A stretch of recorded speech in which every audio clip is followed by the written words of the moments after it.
Okay, so welcome back to episode 3 of the CBR600RR Overhaul Series. In this video, we're going to be replacing these spark plugs.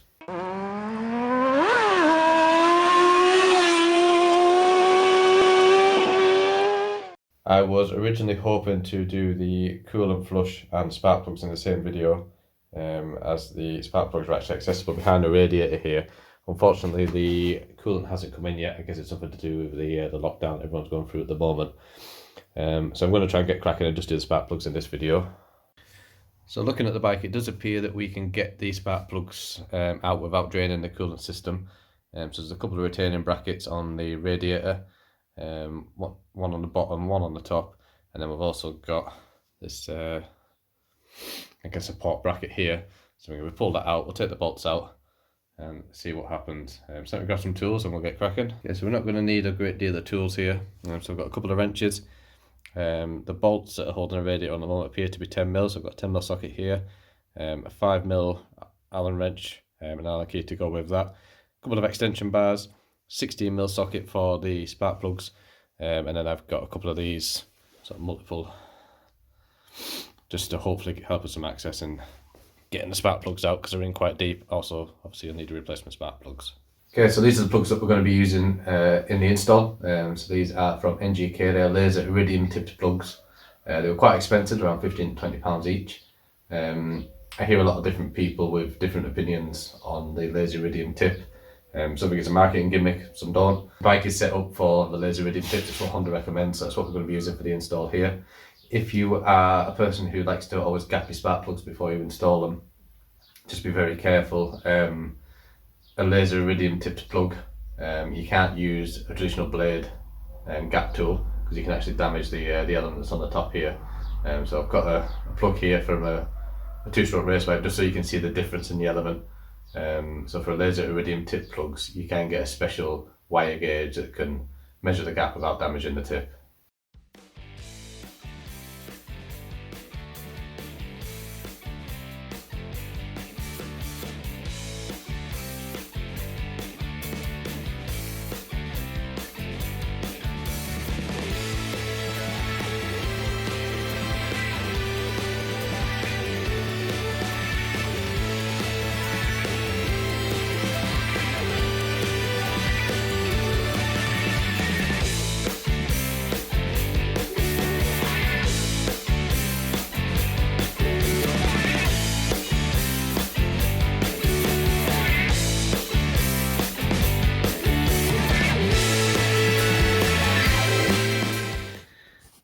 Okay, so we've got the two supporting bolts removed.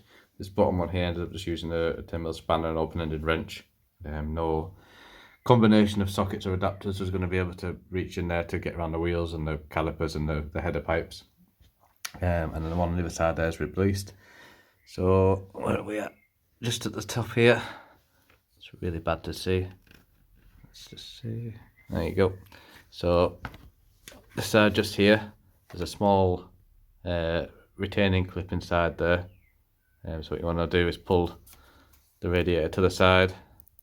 It's really bad to get a camera angle in there, but you can see where the movement is, and there's a little pin, little slider pin that the radiator's got to sit on. So you just need to maneuver the radiator down and then out of that pin, and it should slowly lower down.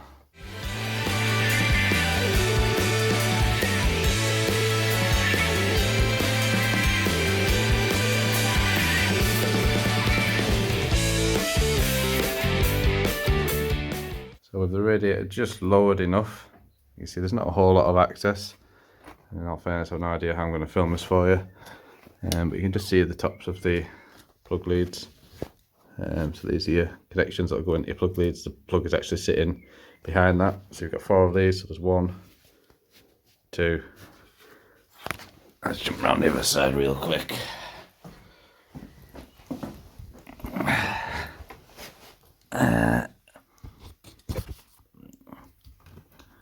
3, and then the other one 4, way back there.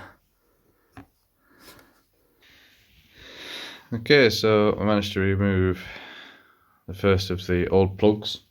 I'm not going to lie, it's a bit of a pain in the ass with the radiator in the way. So basically what you're going to need to do Let's see where we can get you. This is the plug lead, which will sit on top of the spark plug connection, which should be just here. So you're going to disconnect this one off. You're then going to pull out the plug lead. So he's set just in there. They are quite tightly, so you just want to pop these off and pull it out. And the spark plug itself then is set in the recess at the bottom there. So 16mm. Quite bad to see on the camera here, but there's not any fouling or anything like that on the spark plug. Good condition. The iridium tip has just started wearing off ever so slightly.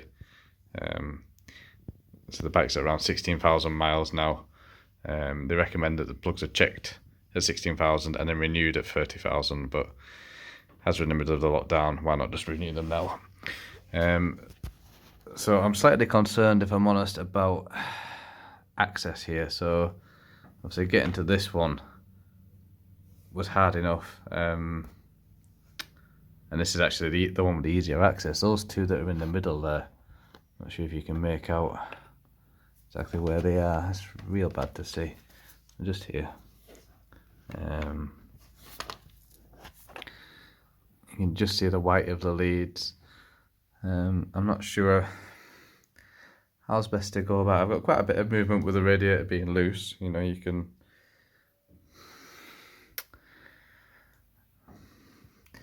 torn what to do here. Either I could pull the front wheel out. It's going to give us a little bit more leverage with the radiator to allow us to get in there, or I could just go ahead and just disconnect the radiator, as was the original plan anyway. Not sure. I'll be back with you. Okay, so this is the plug out of cylinder 3, so it's 2 down and 2 to go. So what I've found is working best. So this is the connections that go onto the top of the plug lead. So I've actually disconnected all of them, and then they just sit in at the top of the. It's real bad to see, but way up there, you just see the fastener for it. This little clip slides in there, so if you disconnect all the plug leads, you can actually pull this full bar completely out the way, which just gives you just enough leverage really to get in there. So cylinder 4 at the back there is what you can see has already been done. Cylinder 3, can't quite see the hole, but the hole for it's just there. 2 and 1 to do. So what I've been doing, I've been lowering. So access is so tight. So I've got 2 of these smaller extensions here. So I've been putting 1 on 1, lowering that into the cylinder, into the cylinder, into the over the spark plug. That is by chance the exact height.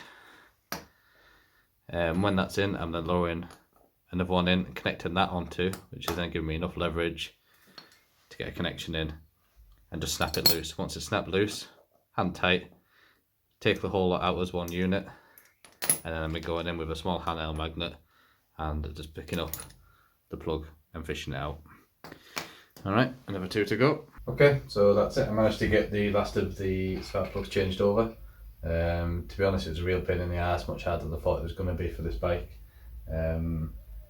I think if I was to do it again, I would certainly be inclined just to remove the radiator. As I mentioned, that was the original plan. I want to drop the radiator out, change the spark plug and change the coolant all at the same time.